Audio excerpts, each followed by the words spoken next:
That's pagmamahal sa tao.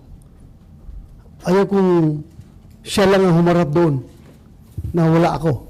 Kailangan kasama ako dahil unfair naman sa kanya, no?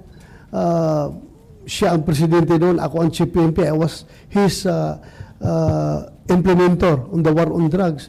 Tapos hayaan ko lang siya humarap doon. O kung may mga tanong doon na hindi kayang tanungin, hindi kaya sagutin at his level as the president, yung sa level ng chief PNP na tanong, dapat masagot ko rin. Hindi ko hahayaan na hindi ko siya matulungan pag siya ay tinatanong. So, Sir, you said nalaman nyo kagabi final answer ni dating Pangulong Duterte na hindi siya darating. What was the conversation about? Was it over the phone? And ano pong reason ng Pangulo ba't hindi siya darating sa hearing? well, I was just informed by one of his former cabinet member. Nagsabi sa akin na hindi mag-attend si Pangulong Duterte. So, I just got the information from somebody. Hindi naman, but one of his former cabinet. So, sir, may nakikita ba kayong political motive? Di ba usually ang investigation in aid of legislation? Pero sabi niyo nga pa ulit-ulit. So may nakikita ba kayong political motive? meron naman talaga. Just gusto lang talaga nilang ipin down si Pangulong Duterte. Ito nga, why go to ICC?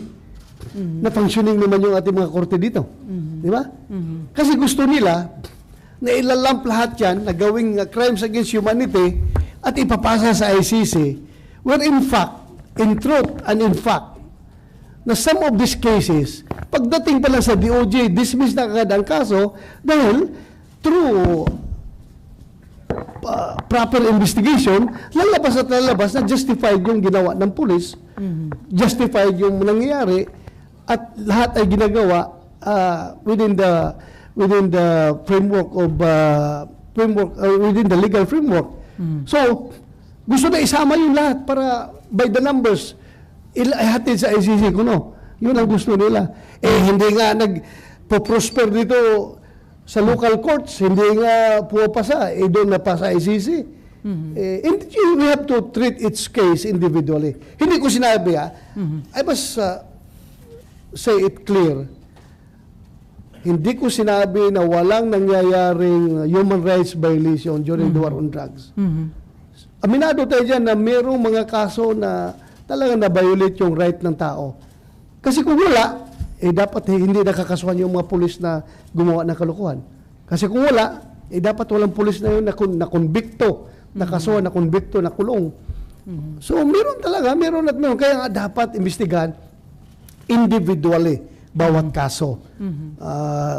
Hindi man ito yung isang one act lang na crime against humanity na 100 lang na eroplano binagsakan ng napambam yung isang village, sunog lahat ng tao, patay lahat ng tao. Hindi man ito ganun. May individual man ito na anti-drug operation na nangyayari. So, paano mo imbestigahan as a whole? You treat each case individually. Dapat. Okay, RG Cruz from ABS-CBN, sir. Kapalit ni siya. Sir, ika-clarify ko lang po. Yes, RG. You believe na yung pag-iimbestiga ng House, because you said you welcome it earlier, proves na hindi kailangan ng ICC?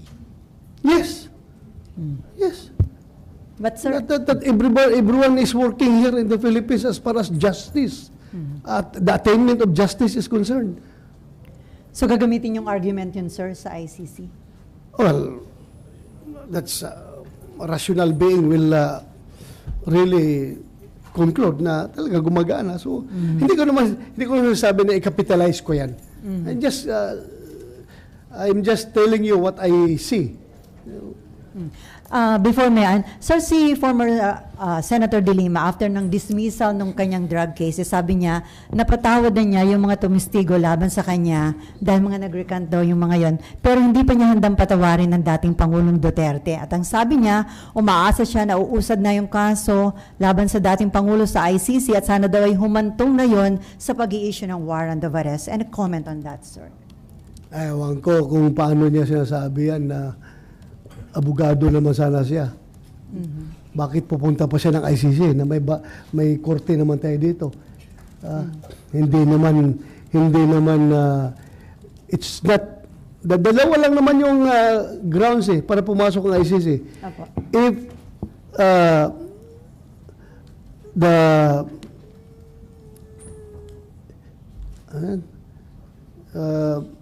there is no existing criminal justice, working criminal justice in the territory, or the local authority is not acting on it. Parang ganun. Dalawa lang yan lahat naman yan, ang answer sa dalawa is parehong yes. Parehang no. Parehang no. Di ba? Parehang no ang sagot doon sa dalawa na yun.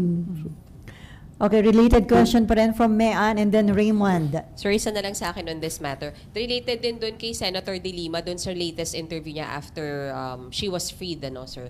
Sabi niya, it's really about time na si Pangulong Duterte naman daw yung magsumagot at magpaliwanag. Sir, you also said, hindi naman talaga nyo sinasabi na walang human rights violation. So, hindi ba, sir, talaga time na rin naman na magpaliwanag ang Pangulo about it? At di ko alam kung sa hearing ng House, but at least, di ba, sir? Well, bakit ang Pangulo ang kailangang magpaliwanag? Paliwanagin mo yung bawat kaso. Sino involved sa bawat kaso na mayroong human rights violation na nangyayari? Sinong responsible doon? Yung napapanagutin mo, pa-explainin mo. Bakit si Pangulo, Pangulo, nandiyan lang sa Malacanang yan Gusto niya matapos yung problema natin sa droga. Yun lang naman ang gusto niya matapos. But he's not telling you to do illegal things in order to stop the drug menace. Siyempre, as Commander-in-Chief, di ba, sir? Yes, as Commander-in-Chief. Doesn't he owe that explanation, sir? Well, he can explain it in court. Sabi niya, he's willing to face all the cases that are going to be filed in court, but not in the lower house.